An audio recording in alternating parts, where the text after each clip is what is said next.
मैं हमेशा थका रहता था, कितना भी सो जाऊं, उठता तो ऐसा लगता जैसे 10 घंटे और सो सकता हूं। दिन भर काम करना मुश्किल था, छोटे छोटे काम भी नामुमकिन लगते थे। किसी भी चीज के लिए एनर्जी नहीं थी, उन चीजों के लिए भी नहीं जो मुझे पहले पसंद थी। मुझे पता था कुछ गड़बड़ है, पर समझ नहीं आ रहा था क्या। मुझे लगा शायद स्ट्रेस है। जिंदगी में बहुत कुछ चल रहा था, लेकिन थकान कम नहीं हो रही थी, तब भी जब जिंदगी में शांति थी। इसका असर मेरे काम पर, मेरे रिश्तों पर, सब पर पड़ने लगा था। मुझे पता था कि मुझे इसकी असली वजह जाननी होगी। हरियाणा में रहते हुए मुझे लगा गर्मी मुझे परेशान कर रही है। गर्मियां तो बहुत तेज थीं और सर्दियां अभी ज्यादा ठंडी नहीं थीं। मैंने अपनी थकान का इल्जाम मौसम पर लगाया।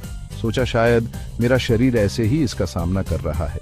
मैंने ज्यादा घर के अंदर रहने की कोशिश की, खूब पानी पिया और दोपहर में धूप से बचने की कोशिश की, लेकिन कुछ फायदा नहीं हुआ।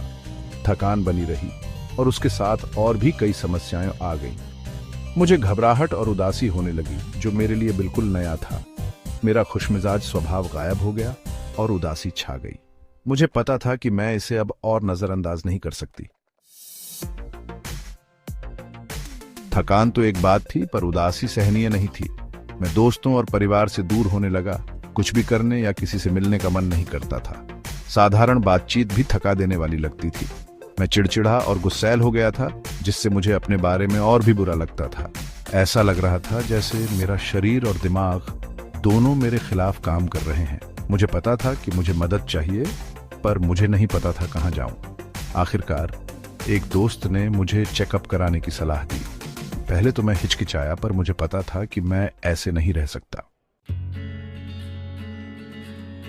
डॉक्टर ने ध्यान से मेरी समस्याएं सुनी। कुछ आसान टेस्ट के बाद उन्होंने खून की जांच करने को कहा, ताकि किसी भी कमी का पता चल सके। मुझे ज्यादा उम्मीद नहीं थी, पर मैं मान गया। कुछ दिन बाद नतीजे आए। मुझे विटामिन डी की बहुत कमी थी। डॉक्टर ने बताया कि विटामिन डी एनर्जी, हड्डियों और मूड के लिए जरूरी है। उन्होंने कहा कि मेरी थकान, घबराहट और उदासी, ये सब विटामिन डी की कमी से जुड़ा हो सकता है। उन्होंने मुझे विटामिन डी की ज्यादा डोज वाली दवाइयां दी और सलाह दी कि मैं ज्यादा धूप में रहूं। मैंने उनकी बात मानी। कुछ हफ्तों में मुझे फर्क दिखने लगा। मेरी एनर्जी बढ़ गई और मुझे ऐसा लगा जैसे मैं पहले जैसा हो गया हूं। उदासी दूर हो गई और मैं जिंदगी का मजा लेने लगा।